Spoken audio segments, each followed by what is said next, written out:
Hey there, welcome to A Matter of Life in Tech. I'm your girl, Tech-Life Steph, and I'm here to talk all things tech and show you how technology can make your life easier. Netflix is getting a little bit more expensive next year, and Black Twitter is dragging Raven-Symoné on social media. Let's get you caught up on what's trending.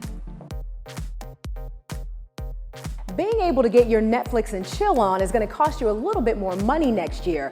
The company is raising the price of its most popular streaming program by $1 from $8.99 to $9.99 a month. Good news is the more basic plan is going to stay the same at $7.99, and the premium plan won't change either. That's still $11.99 a month. But I hope Piper and Crazy Eyes are getting a raise after all of this.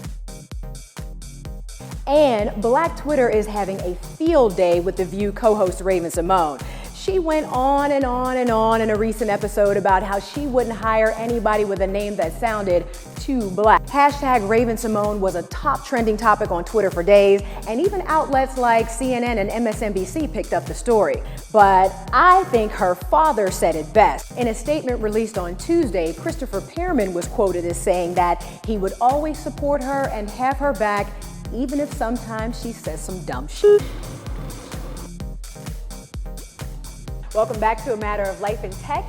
So, if you've been online recently, everybody from school principals to the president is stressing the importance of learning how to code. The STEM industry is red hot right now, and a lot of people with non-technical backgrounds are turning to coding boot camps to get those skills. And joining me is Josh Calkins. He is in a coding boot camp right now, and I brought him on so that he could give us the real deal on the boot camps. Josh, thanks so much for coming on the show. Steph, thanks for having me.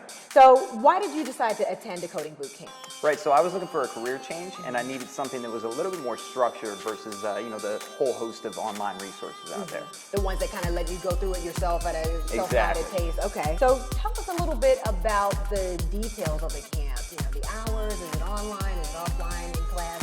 Right, so I'm taking an online course. It's 40 hours a week, and I meet 3 times with a mentor for about an hour session just to catch up on any kind of questions that I may have about the material. Wow, 40 hours a week, that's like a full-time job. It's pretty intensive, yeah. I guess so. And what have been some of your biggest challenges so far? Okay, so biggest challenge is really we're kind of catching up with just the pacing of everything, as it is like really intense. It's kind of, getting on board and keeping up with the material as it's coming at you. Okay, so it's sort of like a constant wave of information that you're being required to keep up with. Exactly. And so with all of this intensity and structure and information and everything else, would you still recommend a coding bootcamp to someone? Absolutely, yeah. I think if you're looking for a career change or to brush up on your skills, I think coding is exactly where you want to be. But be prepared for, the intense nature of things. It's really not a walk in the park. You really have to dedicate and keep going. Okay, well, there you have it from someone who has done it himself. You can go on codeacademy.org and try it on your own, but a boot camp offers you some structure. It offers you a little bit more focus. It offers you a mentor, possibly, depending on your program, but be prepared to do the work. Coming up next, it's Ask Tech-Life Steph.